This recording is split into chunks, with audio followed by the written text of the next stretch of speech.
Sometimes we've got a creative project, maybe one in progress or maybe one in mind. So maybe you started writing a book or a song, or maybe it's a blog post, or maybe you're even planning an online product that you want to create. Or maybe it's just that you're starting to reorganize your files or plan to. Or it could even be a project which is like a tricky conversation that you need to have, or a negotiation. It could be anything else, but you just hit a roadblock. You're not sure which is the best way to turn, and the wrong turn feels like it comes with major consequences. Well, in that case, you've got Project Paralysis, my friend, and you're certainly not alone. Well, in this episode, I'll be offering you my perspective on why we get it and how we can get moving.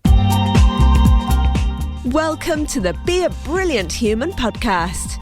You're in the right place if you're a growth-seeking being who acknowledges the challenges and delights of your humanity on the path to an ever more conscious life. If you want to feel inspired to love and accept yourself, to feel free to be and express you in all your brilliance, if you want to truly value yourself and others and feel energized and alive both at home and in the world, then sit back and take a breath as you explore and grow the brilliance of your beautiful human self with your host, the father of non-personal awareness and creator of the MPA process, Joel Young. Hello, and welcome to episode 63 of the Be a Brilliant Human podcast with me, Joel Young.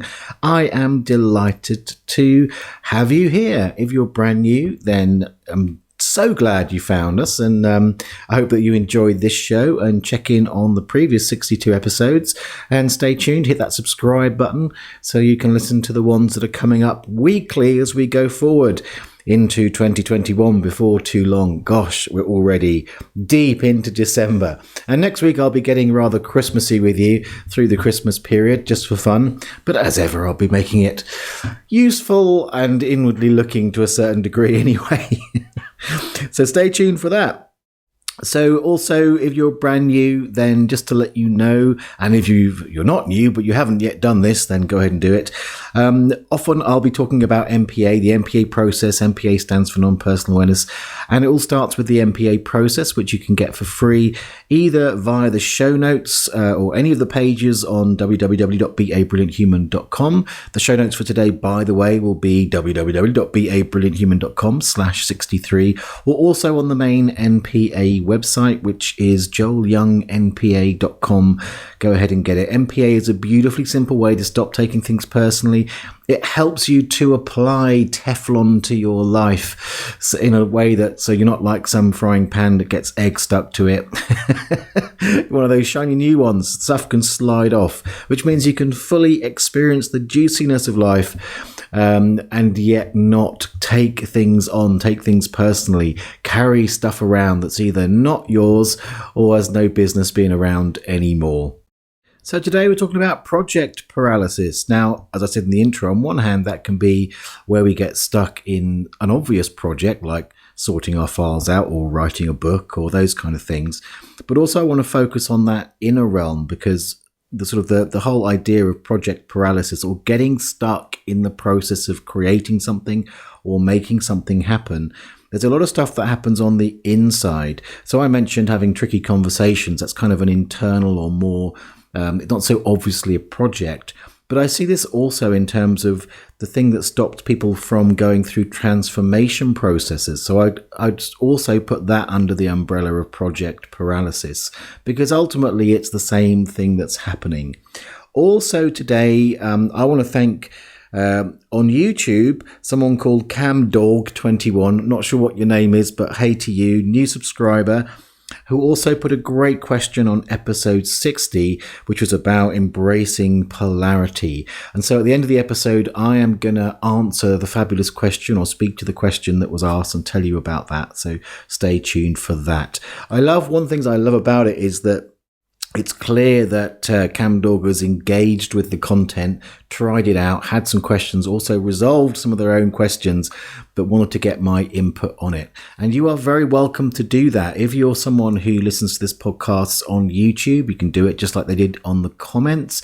Again, if you've not got a comment feature, say on one of the podcast platforms, you can always come to any of the social media platforms, either YouTube, or you can come to Instagram, or you can come to Facebook. You can private message me.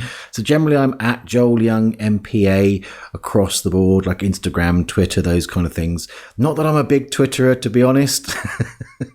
I tend to hang out on Instagram and Facebook and YouTube, obviously.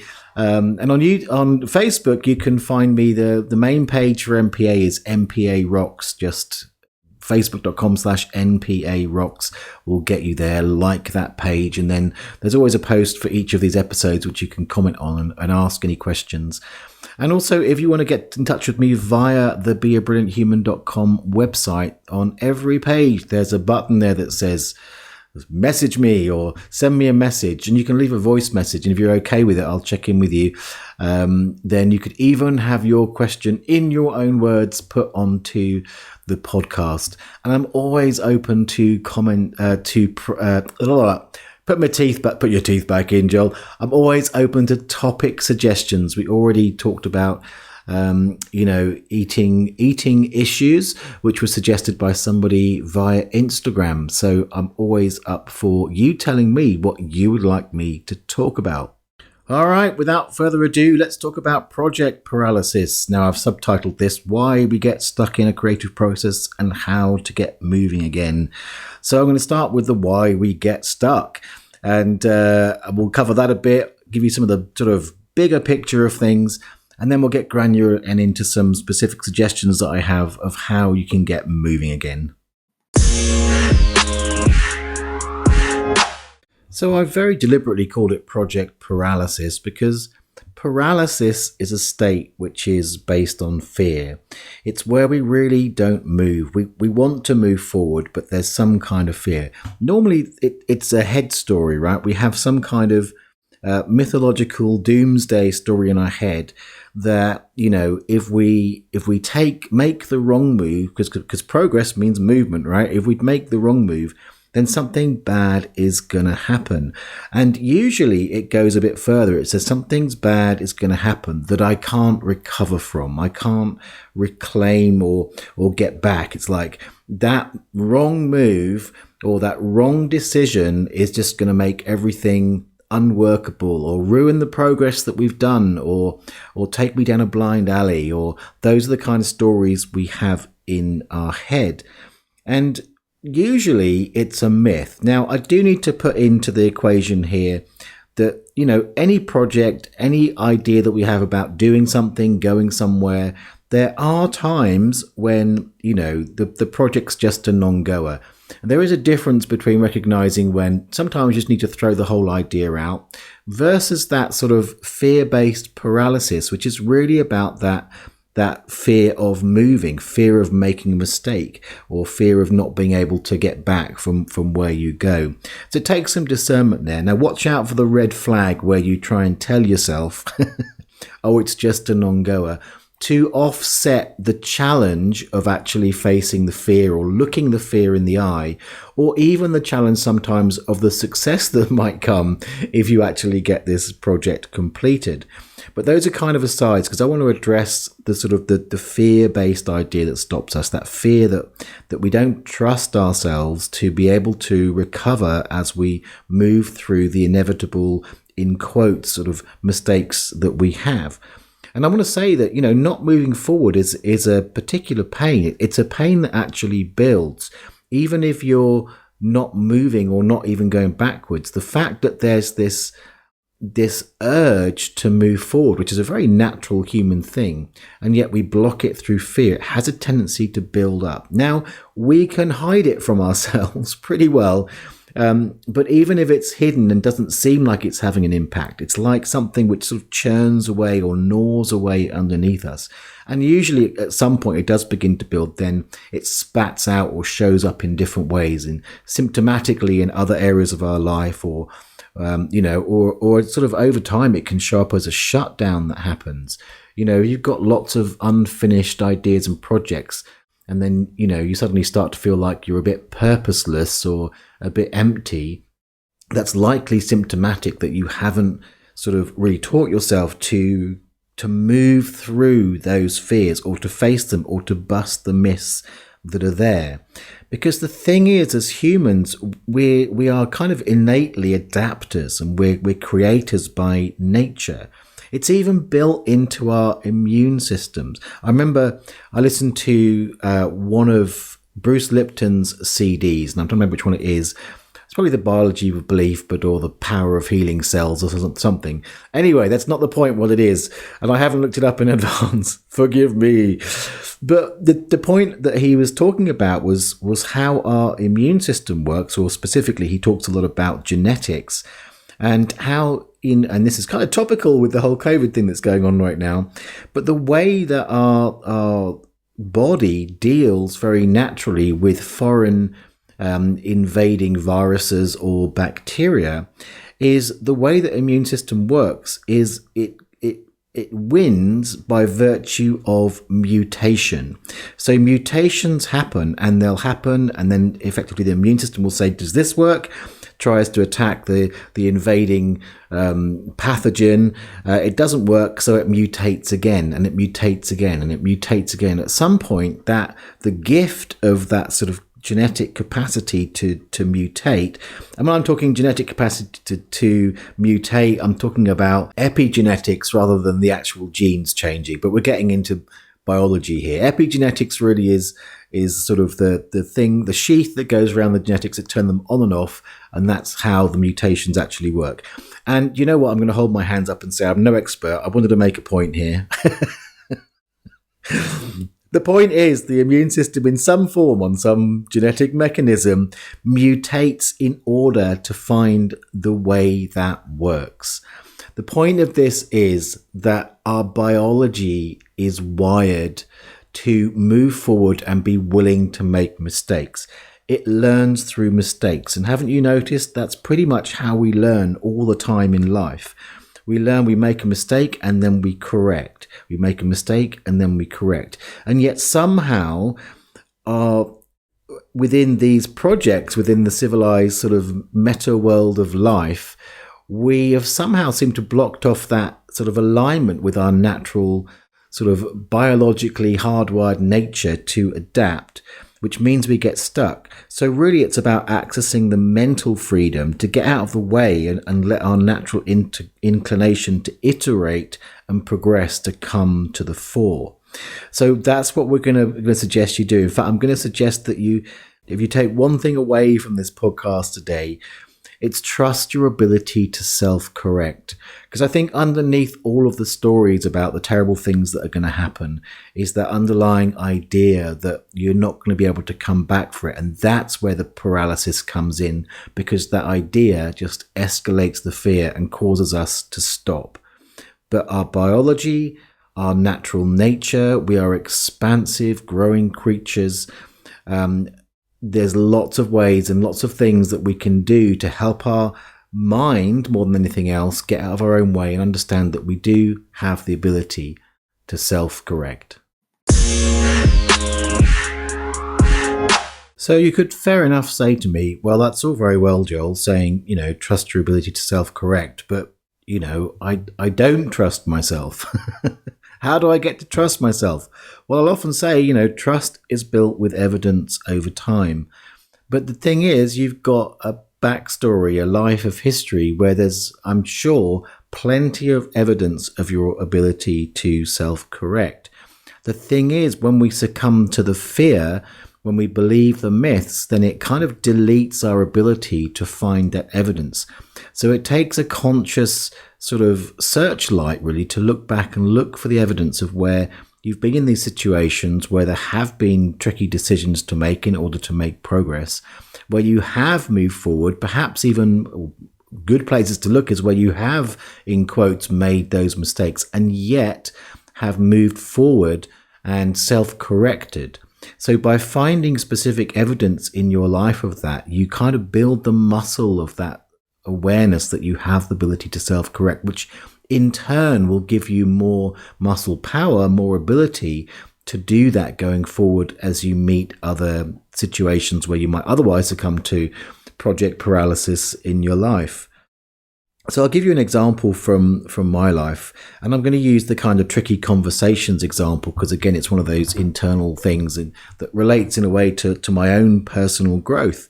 Because I used to be, a long time ago, I was terrified of conflict, really terrified, therefore, of tricky conversations. And, really wanting to be liked and loved and afraid of being abandoned and all those very, very human, very normal 21st century Western world things that that are in people. So again, what's my definition here of a project? Well, it's an idea that about something you want to progress with, something you want to move forward with. So I might have an idea that I want to have a conversation so that I can move forward in a situation. And yet those fears would come up. What if I get it wrong? And I'd either clam up and not even begin a conversation. I'd be terrified, so I wouldn't even start. Or sometimes I might maybe start, but then it would get to a point where I'm going to have to say something which is exposing or make me vulnerable. And then those fears would come in and I'd clam up, which at times could be even worse because the other person's even more confused about what's going on with me, right? But I learned over time, as I did work on myself, I began to trust myself, and I can look back at this as a good example, is I realized that one of the reasons that I was actually afraid is because I did have a tendency to put my foot in my mouth. And I'll be straight with you, I still have that tendency. There's not, in a way, it's like going back to the embracing polarities. On one hand, I would clam up. On the other hand, brain would not engage with mouth. So there'd be that polarity flip between the two. So I put my foot in my mouth. What I learned is that I realized that my intentions were good. When I was going to have that conversation, normally I had a collaborative mindset of wanting to solve something, even if it was speaking about feelings I had, even if it was difficult feelings that I had and I wanted something to change. Basically, I had good intention and a collaborative mindset. So what I learned to do in my self-correction was to apologize and even acknowledge that I'd put my foot in my mouth and then restate things. So I now have got that as evidence in my life of where I have the ability to self-correct, which obviously impacts my ability greatly to actually just be open and have conversations. I'm okay with them being messy because I trust my ability to self-correct. If I put my foot in my mouth, then, chances are I've got a good history of being able to then correct it, honor the impact that may have had, but continue to move forward, to make progress, because the project ultimately there is to get a better outcome in terms of a relationship or in terms of a negotiation or those kind of things, so I can go forward. So on one hand, obviously collecting the evidence is going to have a direct impact on that topic, but I can also use that as general evidence for my ability to self-correct in other areas. It just tells my brain, it's okay, we've got this. We have evidence inside, talking to the collective we inside me. Team Joel has evidence that we have the capacity to self-correct in different situations. And that will lend itself to my ability to lessen the chance of project paralysis. Now, on the back of that, the next thing is you've just got to have the willingness to take the leap. Now, granted, the more you can build the evidence and the trust in yourself to self-correct, taking the leap doesn't seem like such a big thing. But at some point, you have to be willing to make a move. That goes back to the willingness to make that mistake. The phrase that I use, and I mentioned this way, way back in episode number 2, which was the 5-point growth plan, in being a brilliant human. And number 4 was to express, test, and refine, which really speaks to the heart of the topic today. But I use the phrase stumble forward gracefully. Again, it's one of my mantras. I encourage everyone to stumble forward gracefully. Stumbling forward gracefully is the willingness to take the leap. Each step is like a leap in itself. So at some point you have to find that willingness. So back in episode 31, I did an episode. It was actually at the beginning of lockdown, I think. It was how to stay motivated in lockdown. But it really was about finding your congruent why. And if you want to find your willingness to take the leap, one of the best ways you can do it is to find the why that will motivate you to do it. I go into much more detail about that in episode 31, and I'll also link that in the show notes. Again, today's show notes, beabrillianthuman.com/63. But again, any of these episodes I mention will be in those notes. And also, when I'm saying the numbers, like episode 31, you can go straight to it. Just www.beabrillianthuman.com/31 will get you to that episode if you want to get more into the finding your congruent why, which will help motivate you in these situations where fear is involved. The next thing I want to talk about is understanding the power of a small movement. Again, going back to episode number 2, one of the points I made was like baby steps. Taking baby steps is one of those 5 sort of power moves in any growth plan, is taking baby steps. So sometimes it's like we feel like if I make a movement and the myth grabs in, we get paralyzed. One way to counter that is to come back in and go, what's the tiniest movement I can make that feels safe enough that I can do it? Why? Because one tiny movement will give you a completely different view and can open anything. To sort of demonstrate that sort of by a visual metaphor, imagine that, you're inside the house and the door is open and you have a certain limited view out the door. It takes one step and you are outside the door, and now your view changes dramatically. You've got the full 180 degrees. There's so much more that you can see, and within that extra vision may be the obvious next natural step. So I'm a massive fan of taking baby steps, or taking just one small movement. And it may be that by doing it in tiny increments, you get further by taking lots of small ones, which are within your range of your ability to trust, your ability to self-correct. I trust that if I take this one small movement, I can step back in the house if it doesn't feel safe, right? Again, we're talking about building your muscles and your ability to, to self-correct and to get moving forward. Next one is to trust the voices. Don't listen to the voices. There's a voice in you. And we went back to last week's episode. I was talking about, having a conversation with the divine. And again, in that case, whatever the divine is, but there's a higher part of you. A lot of the way that I have managed to help myself get past Project Paralysis is opening up my laptop, starting a fresh page and journaling, and having that conversation with the divine. It's another way to widen your perspective, to meet the fears. It's a forum in which you can meet your fears.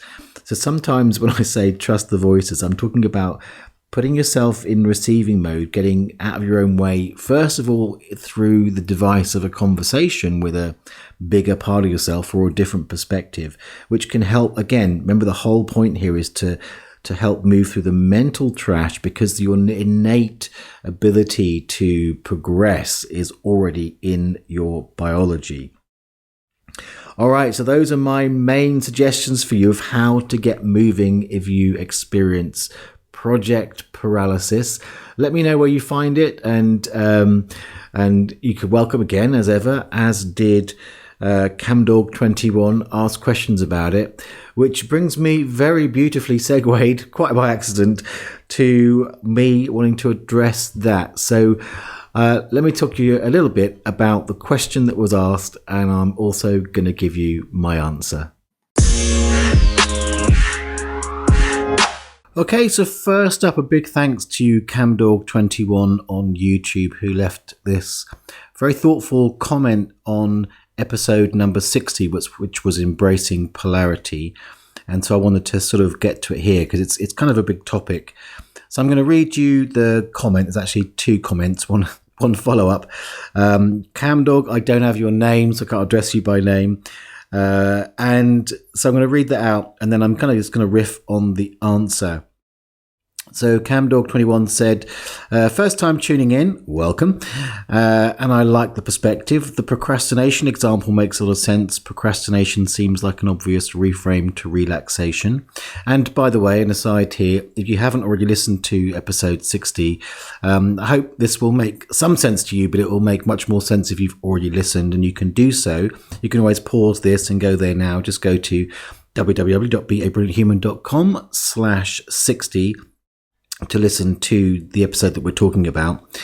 So Camdog goes on, what if the thing you want to get rid of has no obvious positives?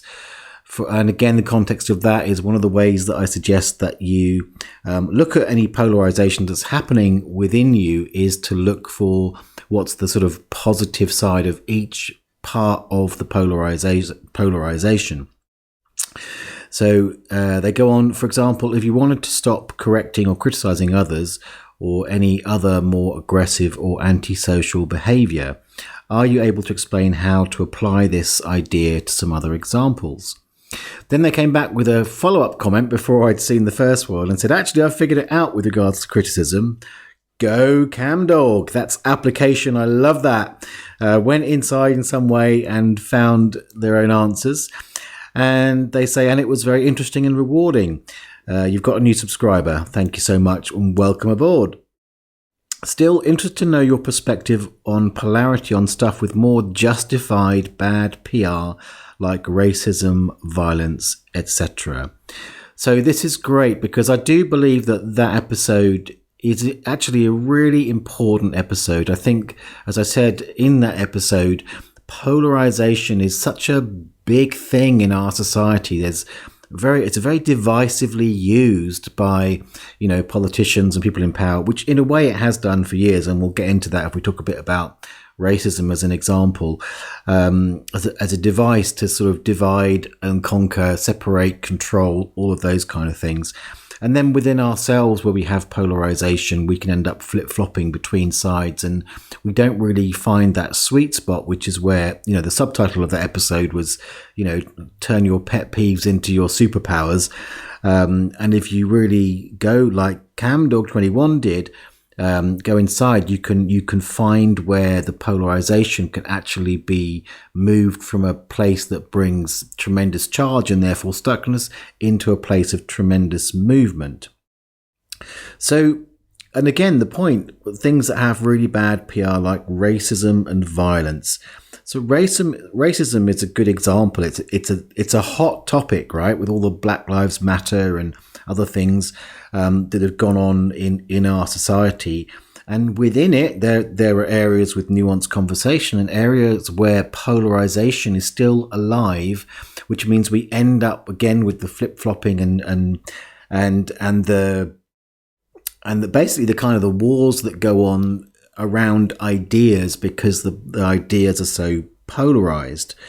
So the first thing I'd say really is that, I'm going to answer this in terms of my own perspective, but it's very contextual and individual. In fact, one of the questions I'd be asking in relation to if like, say, an example like racism, you're going to take it on two levels. There's a societal view, and then there's kind of an individual view. It's more of an individual thing, an issue with polarization around something like racism or violence, or, as they said, something that's being justified, something that's very justifiable. Racism is bad. It's very hard to argue that, but it's also very polarized. Then I would get you to ask yourself what aspect is causing me suffering, because ultimately what I offer here on this podcast, what my passion and interest in is how can we reduce the unnecessary suffering in our lives. And I'm saying unnecessary because, life includes things through which there is going to be some kind of suffering, or at least discomfort, you could say. But often what could be simply discomfort becomes suffering because of the stories that we add on top of it, which is what I define as unnecessary suffering. So first of all, get a sense of if there's something like how you relate to that polarization might be where the answer to the question is. But I'm just going to kind of think about it in terms of, because it's a really good thorny one, racism. If I think about it in societal terms, then I'd sort of be asking myself, well, first thing I think about it is racism, in a sense, is more the product or symptom of polarization. It's like, again, as I said before, in our society, the way that polarization has been used is been as a matter of control. So I think I mentioned that episode, if I recall it correctly, about the term anti-vaxxing is a deliberately divisive way to polarize the topic of vaccines, with the intent or with the effect of really reducing the conversation to very polarized arguments, which in my view is unhelpful. So in a way, the contagious polarization has been used as a control mechanism when racism came along. Because if you look back in history, it was really around the time where slavery was being challenged at the idea, certainly in terms of sort of black directed racism, was born then as a means to dehumanize black people, to therefore make it possible to justify the things that were being done. So in a sense, because again, the dehumanization needs a reason, whether it's for war, for profit, for whatever, that dehumanization needs a reason. And then you want a reason, you look for differences, hence the polarization. So color, race were differences that could be easily identified, in the wider sense. And then again, just like with anti-vaxxers, if you reduce it, you take away the possibility of sensible argument. So if one side really, if I'm following my own ramble here, you'd say that, really the issue underneath it, because the first step is to identify the polarity, maybe it's not obviously racism, but the underlying polarity is dehumanization. So if dehumanization is one side, then I guess humanization is the other. And if you look at that again, if you look at the effect of racism in terms of polarity, there are certainly cases, and again, I have to use generalizations here, where we're seeing examples of what you might call socialist fascism or social fascism. And what I mean by that, and I know I'm entering potentially very contentious areas, but again, I just want to say I'm just offering my ramblings on how you might apply this in a very tricky situation. So what I mean by social fascism is where literally that dehumanization happens in the other direction.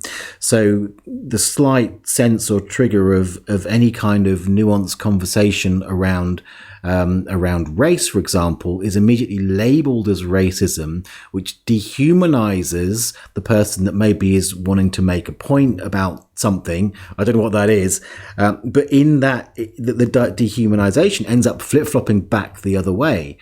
And this is where you start getting into really difficult territory, and things grind to the halt, and conversation stops. I think that's the big thing I'm trying to get to, is conversation, understanding sort of stops because we lose the humanization. So that puts humanization on the positive side, right? So let me just try and run this through. So the process here is, first of all, identify the polarity. Well, I'm going with dehumanization, humanization as the root of racism, which is an effect of that. Next question is, where are there contexts where each of those is positive and negative? Because we're looking to convert it from the absolute polarization to where those polarized sides can be used as signals from which we can come into a centered position. So dehumanization, one side.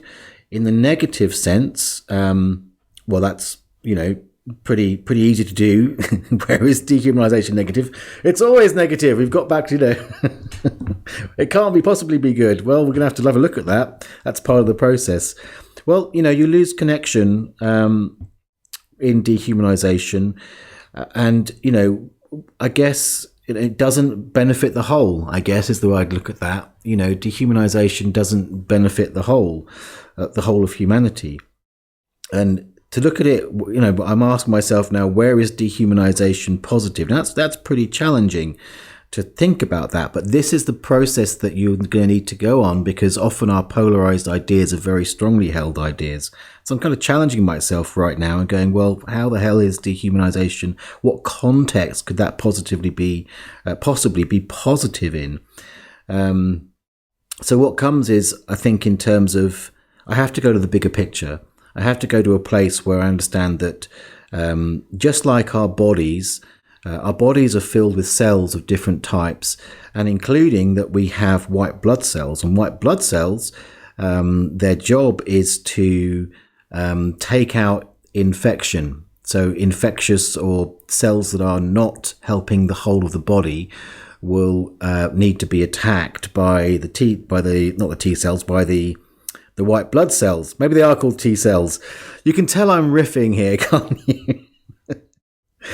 So I'm now extrapolating that out and saying, within humanity, if you think of each human in the body of the human, there are times, let's go back to the Second World War, where if you think about the fascism, the Nazism in the Second World War, in order to stop that infection going across the whole of humanity, then in that case, it was one of those cases in history where, again, I have to own my own opinion here, where it was one of those few cases where the war, which included the killing of the attacking Nazis, was necessary for the greater whole. In which case, if you're in the front line of that place, and then you're faced with the question of do I kill, then in the bigger picture, that's where dehumanization could come into play. So you can probably tell I'm like really going, oh my God, how can I find, in a sense, a context where dehumanization is okay? But it's going to flow out to where it helps me to get a sense of how we can use this as balancing signals in the bigger whole. It reminds me in a way of this whole topic. Actually reminds me of a time in my early career. I had a spell where I was a videographer, and I was working for an orthopedics company, and one of the jobs was to go into surgery and to video the surgeries. But I was someone who, at school, if I pricked my finger to sort of get a drop of blood out, I'd pass out. So what I had to do, one of the things I learned early on was that it was important for me. I'd go into a surgery. Maybe I remember one in particular where I was videoing an amputation, and I had found out the story of what had happened. It was which really humanized it for me. And the minute that I humanized it for me, I started to feel that fainting coming on, which meant I couldn't do my job. So there's a context where dehumanization in that context meant that I could actually do the job of just seeing it like a slab of meat rather than the leg of somebody whose backstory I knew, which would make me feel really like I feel all sorts of emotions on their behalf and therefore would be dysfunctional. So, and I guess that's where humanization could be seen as having a context where it's negative. Positive humanization, that's where I tend to live more. Generally, humanization gives us a more compassionate and understanding world. So hopefully in my ramblings, I've painted where in the process of coming from sort of a very polarized space, which at its worst creates things like racism, genocide, those kind of things, into finding where, rather than just flip-flopping back to we all need to be completely accepting everybody else, which isn't always practical when you do have things like Hitler, then it's good to come into a place where you can look at them as signals, which is the next step. So I guess if I look at what does that mean in terms of how that works, well, I suppose the underlying principle that I'm getting to there is, in terms of how are we going to convert this to a centering signal? So I guess the signal we want to identify, which is the next step, is that where either dehumanization or humanization may be a signal is where it's not helping the greater good. So that becomes our discernment factor. So if we come back to the more, rather than out of my, in the context of the surgery, if we come back to the bigger picture of racism, or this would actually be true for any isms or anywhere where dehumanization and humanization are at play, it's going back into the context of is it going to serve humanity as a whole?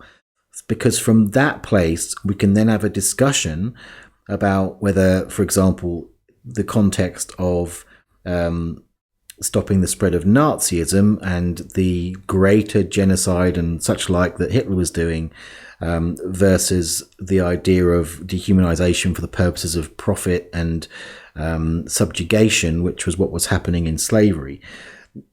Already we're in a place where we can distinguish these things rather than lumping it into the polarization, which doesn't allow us to have any kind of discussion, and we end up just throwing sticks and stones at each other if anyone else is on the other side of the fence.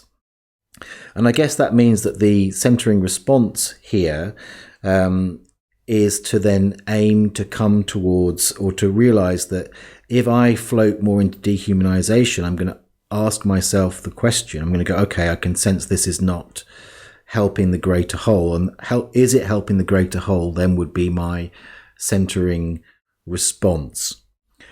So interesting that I've chosen to do this on the fly. And now my little brain's going, I hope that made sense. If it didn't, let me know.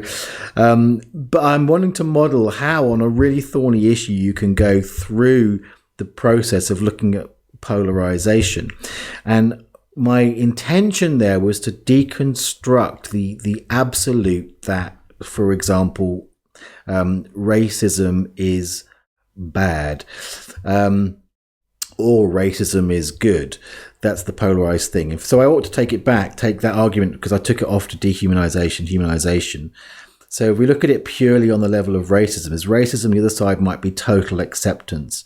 So when you've got no nuanced conversation, and say you think that therefore if racism is always a bad thing, and one of the issues we've got here, and probably the reason I took it off to dehumanization, is because the word racism itself is like the word anti-vax. It is in there intrinsically a polarizing word. It doesn't leave any room. So bear that in mind as we go into this bit.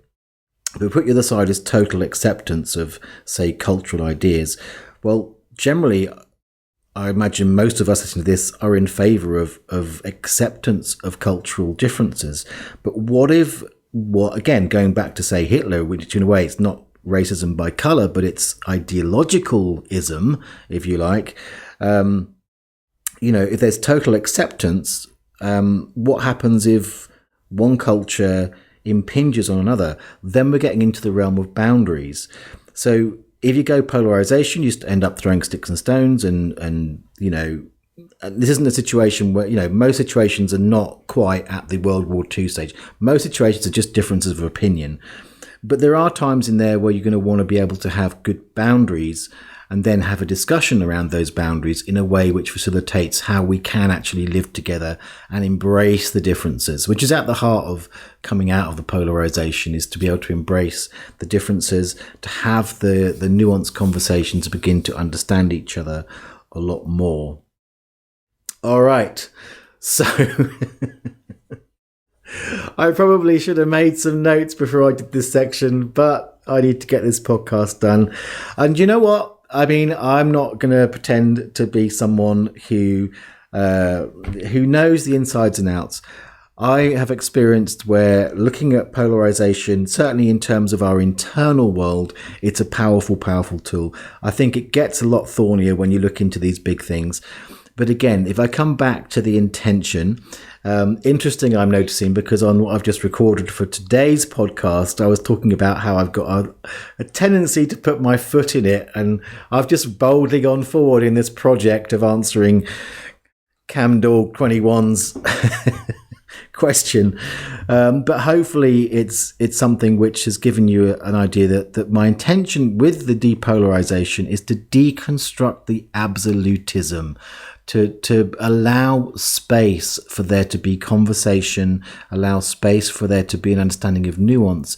And so each of us can find a way where we're not locked into either one side or the other, but rather by access to the acceptance of both sides, can find a path which is most contextually kind to ourselves and to others.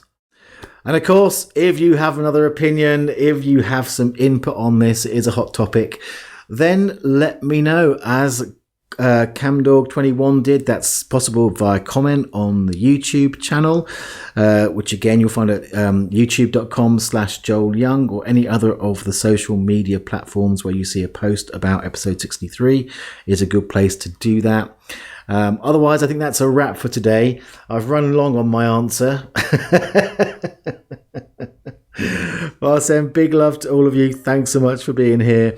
Remember to hit that subscribe button and let me know what you think of my ramble. I'd love to know now I've gone through it. And I'm going to let it be. I'm not even going to edit this. So I just let it run as it is.